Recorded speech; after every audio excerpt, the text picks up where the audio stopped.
Fortnite is definitely a game. Skibbity toilet bundle, ladies and gentlemen, 2002. Okay, I'm not going to introduce it. You probably know what it is. I've talked about it before on my channel. Anyways, today I'm going to be talking about Fortnite and its most recent season, Chapter 6, Season 1. I wanted to make a video about this season talking about what I enjoyed and also to see what happened to this season. The good parts, the bad parts, and just everything. A little sort of retrospective, kind of looking back, like my last video about Chapter 5, Season 1. And if you guys do enjoy this video, make sure to like. If this gets like 20 likes, I'll make another Fortnite video, and I'll continue making these. Anyways, before we talk about this season, let's talk about the events leading up to the release.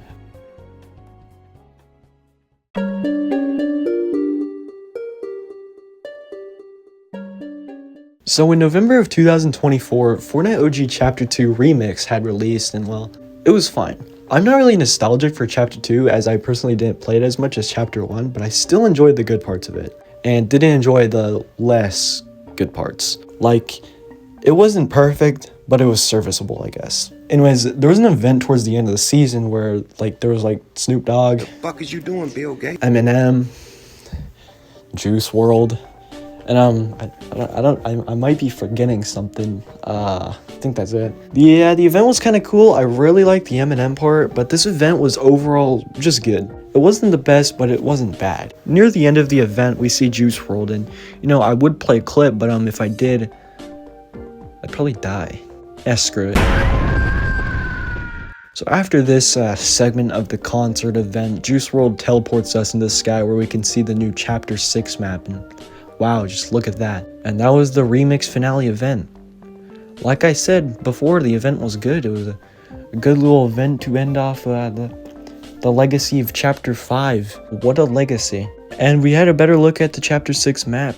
Also, before I actually get into the release, there were leaks that I want to talk about. These were some leaks that showed the battle pass, and a lot of stuff about this chapter had been leaked beforehand, like the theme, which was going to be a Japan theme.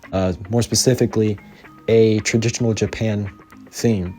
Samurais, onis, that type of stuff. It wasn't going to be like Chapter 4 Season 2, which had more of a cyberpunk futuristic type aesthetic to it. This was going to be in a different direction, but same sort of starting ground with Japan. There were also many teasers posted by Fortnite, which were very cool.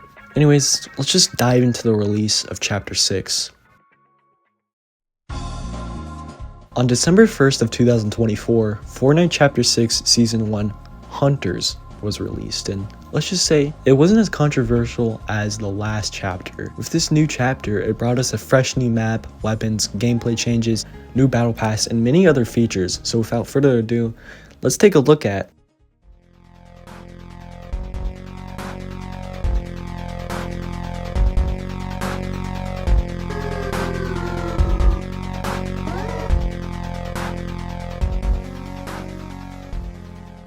So, when talking about a new Fortnite season, and especially a new chapter, I feel like there's something we should talk about, and that's the map. So anyways, let's talk about the map. In Chapter 6, the theme for the season is Japan mythology, and the map reflects that heavily.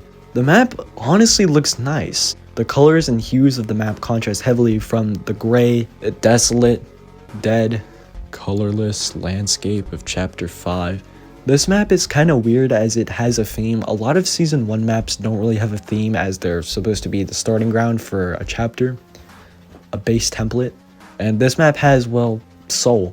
There's tons of vibrant colors throughout the map, many biomes, but not to where it looks messy like the Chapter 5 map. Chapter 5 map, well, if you want a hell of a lot of biomes, we have a grass biome, a darker grass biome, random ass Hades biome that's supposed to be like hell. It had red water, so it's pretty much hell. It had Satan. A little bit more variety. We had snow, Mount Olympus. We had Zeus, and then we had Mad Max Land. So if you like variety, well, Chapter 5 is it's surely a variety-induced map, I have to say. But the Chapter 6 map looks good while having a lot of variety to it. And all of the biomes in this map are well dispersed and blend within each other as they also fit the theming of the season. Anyways, let's actually talk about the map and POIs themselves. So when talking about this map, there are so many locations. There's like over 17. So I'm going to take a look at these different biomes themselves and then look at the locations within those biomes, starting with the grasslands. So the grasslands are just, well, grass. There's nothing too notable to the biome itself, as every map in the game has a grassland biome, but the locations inside really make it good. Now, I think there's no better location to start than with Seaport City, which is a Japanese style city with all these types of buildings to it. It's not like Mega City where it's this giant high-tech city, but instead it's more calm. I like this location. Now right next to Seaport City is Shining Span, and it's not very notable as it's just a bridge, but it did get destroyed by Godzilla mid-season, which is kind of cool. Next, let's talk about Mass Meadows. I think this location's very cool. It's good for loot and it's just nice. Right next to Mass Meadows is Hopeful Heights, which is fine. It's a little smaller than Mass Meadows, and overall, it's a fine location. If you just want some quick loot, it's fine. Alright, let's talk about Kappa Kappa Factory. What the hell is that name? Anyways, the interesting thing about this location was that it was added mid-season for some reason. It's kind of cool. It's like a pickle factory, which I guess kind of ties in with the next season, which has a pickle skin. Anyways, let's go a little further from these locations and talk about Brutal Boxcars. This location fucking sucks. It's quite literally a train station with a couple of trains that don't move at all. There's like 4 chests, and maybe if you're lucky, there's a tumbleweed. This location's just boring. Okay, let's move on to Withy Wharf. This location's fine. I like that it's close to the water, like it looks pretty, and it's colorful like a lot of other locations on this map, and I like the little squid guy. Hey guys, it's me. I'm editing right now and I forgot to include Twinkle Terrace. This location's fine. Yeah. Anyways, back to the actual video. Anyways, that's it for the grassland location. So let's move on to the boreal. Is it boreal? I'm not sure if that's the name, but we're gonna be talking about the dark grass part, which I think it's called the boreal biome. Let me know in the comments down below. Yeah, okay. Anyways, let's dive in with Foxy Floodgate. And this location is cool. I like the fox statues, and the loot in this location is honestly pretty good. Like, they have good chests, and I honestly really like the waterfall. This is just a good location. Another good location is Canyon Crossing. It's just a cool POI. It's 2 parts of a little town connected by a bridge over a huge canyon, so you can cross the canyon. In Canyon Crossing. I'm a major in poetry. Another location in this biome is Warrior's Watch, which is this big, I don't even know what they call these types of structures. A shrine? And it's kind of intimidating if I'm going to be honest. You just walk up to it and it just looms over you. It's a very interesting POI, and it's just aesthetically cool. Last but not least, we've got Bird. No, I'm serious, that's the name, and it's just a Buc-ee's in Fortnite. That's it for the Boreal Forest? Yeah, okay. Boreal biome, yeah, alright. Let's go into the wetlands. Now the wetlands biome holds a lot of cool POIs like Flooded Frogs, which is a small location, and it's pretty cool. Next is Lost Lake, which I like it. There's a cool face inside the water, which is really cool. And that's all the POIs in the wetlands, which, I mean, for a new biome like this, there's not too many POIs inside of here. But I guess there's also magic mosses, which I honestly didn't know if this was grasslands or wetlands. I mean, there's nothing really wet about this biome, so I guess it is grasslands, but whatever. It honestly doesn't matter, as this location is beautiful. It's so bright and pretty, and I love the grass and pure aesthetic to this location, and the lighting too. Wow. If you're playing on like a high-end console, the lighting in this location is just, oh my goodness. It's amazing. Okay, now on to the next locations. Let's talk about the Autumn biome, which is home to Pumped Power. And it's a good location. There's good loot and I like it. But the real good location of this biome is Demon's Dojo. Ooh, scary. This location holds a medallion, which I will talk about later, but the location itself is cool. I like the little lake, and it's just a cool looking location. Let's talk about Magical Forest, which holds the Night Shift Forest. Whoa, wait a minute. Foxy Floodgate? Night Shift Forest? Oh my. Okay, so the first night is never usually that bad in any of the games, so I'll play through. What the fuck? Anyways, this location looks nice. I like the purple, and it's just pleasing to the eyes. Okay, now let's move on to the Crimson biome, which holds Shogun Solitude, and this location is a little secluded. It's like its own little like sort of island, but it's like really tall, and I really like the red. It's just a good location overall, and that's all of them. I also wanted to mention the Winterfest event, which covered the whole map in snow. It was pretty cool and the map looked good, as when released, the map wasn't covered in snow, like a lot of other chapter starter maps do, as they are released in December. So it was kind of cool to see this map and then see it get covered in snow. Like, that made the Winterfest event more memorable, I'd say, as it actually changed the map in a big way. Anyways, I think this map is pretty good. It's better than the Chapter 5 map by a goddamn landslide.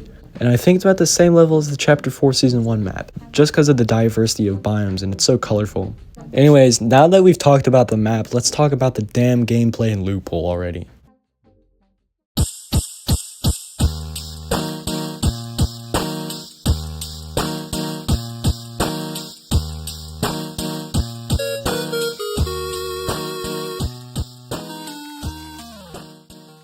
A very interesting part of Chapter 6's weapons is that instead of the bullet drop that kind of tainted Chapter 5, we now have hit scan weapons back, which basically, bullet drop was you shoot a bullet and it could drop due to gravity. It's realistic. But hit scan was it's the way Fortnite has always been until Chapter 5, but now we're back to basics. To be honest, hit scan does fit Fortnite better.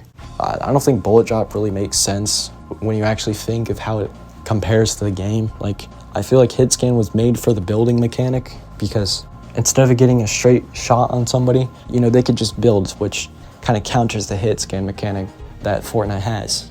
Anyways, enough of that tangent. Now let's take a look at these weapons and some more cool stuff in this new loot pool. Let's start off with the assault rifles. Now there are two new assault rifles in this chapter, the Fury assault rifle and the Hollow Twister assault rifle. Now, I'm not really a guy who knows the difference between assault rifles. I mean, I can tell an auto from a semi-auto to a non-auto, but like, these two guns, they're pretty much identical, but the Hollow Twister has a scope. The Fury is a gun that's kind of just a normal assault rifle, but the Hollow Twister, just like I said, it has a scope. And me personally, I prefer the Hollow Twister as it has a scope, and I like the weapons with scopes. Anyways, the assault rifles this season are pretty good, I guess. Now let's take a look at the shotguns. There are 3 shotguns this season. The Twin Fire, which is the Yado shotgun of this season. Then there's the Sentinel Pump, which is the heavy-hitting pump shotgun of the season. Then there's the Oni shotgun, which is kind of weird as it's neither one of the two. It's a shotgun that only has 2 shots, and since it only has 2 shots, you would think that, well, these shots would be more powerful. You have to think of where you want to, like, aim, like, I have 2 shots in this gun, so hopefully each one of these shots count. 1 shot from this gun does less than a shot from the Sentinel, which does not make sense at all. I mean, technically it does have like a faster reload time, but I'd pick the Sentinel Pump over this any time of the day. I'm not a professional Fortnite player, so you guys can tell me in the comments if this gun is really as good as you guys would think it is, or if you guys hate it. I don't know the general consensus on this weapon, but me personally, I just don't really like it that much. I don't find any uses for it. But the shotguns other than the Oni are good. The SMGs this season are interesting, as we have the Surge Fire, which when you shoot it, it gets faster the longer you hold the trigger, which is honestly an interesting way to make a gun different. Then there's the Veiled Precision SMG, which is a smaller gun, but has a scope, and shooting someone with this is like hailing them with 1,000 needles. This thing just shreds, and the scope, well, with the scope, you turn people into shredded cheese. I would say the Veiled is better than the Surge Fire, but you could choose any of the two and still have a good chance. And then in the pistol territory, there's the Silence Pistol, which got involted, and there's the Lock-On Pistol, which got involted mid-season. Yeah, no new pistols, but I mean, it's not like anybody uses pistols, if I'm gonna be honest. Yeah, a couple of weapons did get involted as well mid-season, like Ranger Assault Rifle, Railgun, and some other weapons like the quad launcher, but it got reskinned to like a Godzilla thing. Nothing too notable in that section. There's also a feature that got added this season where you can choose whether you want to be in 3rd person or 1st person when using a weapon with a scope. So if you have an assault rifle with a scope, you can choose to go into 1st person or 3rd person. It's honestly a good feature. It's a good quality of life feature. And that's it for the new weapons added this season. Let's take a look at the special weapons, or I guess consumables of the season. Now this season has a Japanese theming around it, so the special weapons keep that theme. The Typhoon Blade is a sword that lets you jump up with the wind. It's not too notable, as I can name like 5 other items that are like it. And then the Kinetic Blade also got unvaulted, which is another katana-like item, which is from Chapter 4 Season 2. But then the real stuff of Chapter 6 fun weapons are the Oni masks.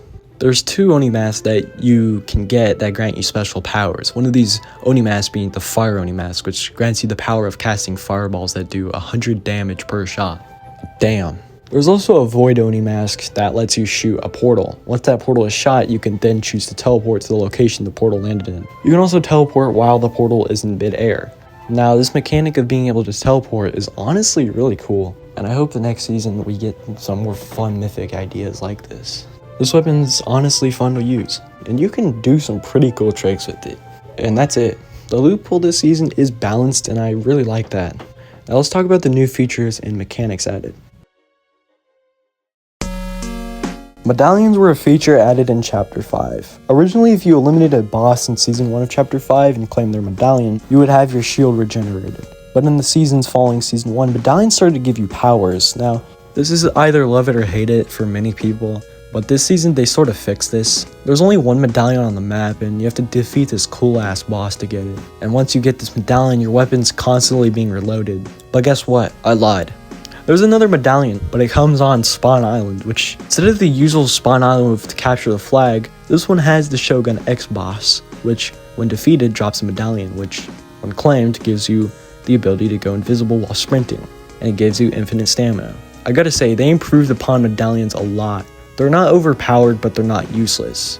And the Shogun X medallion comes in late game, so it's not like you don't have to land at a certain location to get it, which it kind of helps flesh out all other locations, because in Chapter 5, you were never landing at a location that wasn't a medallion location. Speaking of things coming back from Chapter 5, we have the train, which is practically the same, but I guess it looks nicer. Yeah, that's it. There's also been a lot of new, very unique features added, like the sprites, which are little creatures that roam around the map. There's one that can heal you, and then the other gives you a wind boost. There's also an earth one who just chills on the map and eats guns. You can keep the water and wind sprites in your inventory, then when you need them, you just throw them. One thing you can do with the sprite is bring them to a shrine. Once they're at a shrine, you can get loot, and in this loot, you can get a boon, which is practically a power-up. They're basically the replacement for augments, which were absent in Chapter 5. They range from giving you fast reload to letting you heal while swimming. They just give you minor augmentations to benefit you. Now let's talk about the movement. In this season, there are many new movement mechanics added, like rolling. So when running or jumping off an obstacle, you can roll, and you won't get as much stamina taken off. There's also wall jumping, which is honestly really cool. They also added wall climbing, and this is different than Chapter 5. In Chapter 5, they added the monkey mantle, where you could climb on builds, and because of that, they had this fat piece of wood nailed to every build so that you could climb onto it. But now the builds look normal. They removed being able to just climb on the builds, but now you can't just mantle up the wall, but not fully. But now when jumping up a wall, you get a little boost. You can run up it for like a little bit, and you can climb 2 walls with this. It's very useful. It's not as overpowered as the monkey mantle from before. They also added a ledge jump, so basically when you jump off a ledge, you take a massive jump off, and it's really cool. That's everything they added in terms of the loot pool and gameplay. Let's move on to something a little less important compared to the gameplay and map, but still holds a good amount of value to the season. The battle pass this season is good. They added many cool skins. This cat skin is cool. His name's Nyanja. Are you serious? A Nyan Cat joke in the big 25? Anyways, the skins do look nice. They also added Baymax, which is cool. He's in his armor from the movie, but sadly they didn't add the fat version, which I do understand as this is Fortnite, but it's still sad. Another collab I'm honestly surprised they added was Godzilla. I love Godzilla, but I just thought he'd be too big. But when Fortnite added that fat-ass chicken, I guess that just opened the possibilities for what's possible, so Minecraft Steve. And if they can't add that, Iron Golem skin. Anyways, Godzilla does look good, and along with him, they brought Kong and Mechagodzilla, which was pretty cool as well. But also, there was a Godzilla portal that was on the map, which had a small chance of spawning, but if you went in, you could turn into Godzilla and break stuff. But if you didn't get to go into the portal, well, you could damage Godzilla with your gun, and whoever damages Godzilla the highest within the time limit before he's gone, you would get the Godzilla medallion, which gave you the ability to dash like the Cerberus medallion from Chapter 5 Season 2. The Godzilla collab was honestly pretty cool, and it does fit the season as it's like Japan. Also, earlier I mentioned the Winterfest event, which covered the whole map in snow, but there was an event leading up to that with Mariah Carey, and it was like a 2-minute concert. If you missed this event, you're not missing that much. It was like 2 minutes, dude. That was the whole event. Oh god. Overall, the battle pass was cool. It had skins that tied in with the map, and overall, the theme of the season and the collabs they had were very good. Alright, let's talk about the final event. Near the end of Chapter 6, Season 1, there was an event, and in this event, there was this portal, and this guy was, like, trying to save this girl, and then he fought this guy. And it was honestly pretty cool for a small event that wasn't hyped up to be a big event. After that, the portal, like, got all gold, all over the place, and I guess it's a teaser for Season 2, which has, like, Midas or something. Chapter 6 Season 1 was a strange season, as I haven't seen too many people say any bad things or calling it terrible. But also, I haven't seen as many people saying it was amazing.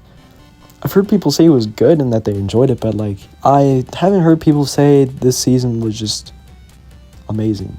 I honestly thought it was a good season. It makes me excited for the future of this chapter. The season was just a good season. There's not really anything else to say about it. It added many interesting features, but interesting in a good way. There are many quality of life updates, good mechanics, and overall I enjoyed this season and hope the seasons following it will be as good or greater. I give Chapter 6 Season 1 a good 8 out of 10. It's not the best season, but it is good, and that's it for this video. I hope you guys enjoyed this video. Another Fortnite video. Yeah. I hope to be doing more of these. If you guys want me to go back and cover the Chapter 5 seasons I missed, then y'all do that, I guess. But I'll probably drop these like monthly or before the Fortnite seasons end. Like a big vid just covering what happened in those seasons and what I thought of those, and practically just like a retrospective, I guess. Yeah, I hope you guys enjoyed the video, and if you guys enjoyed, like the video. I'm gonna be making a video in 2 weeks, but I might release a smaller video before that one, so make sure to subscribe and stick around for that one. If you guys like this video, subscribe. It helps out the channel, and I'd appreciate it. With that, I hope you guys enjoyed the video.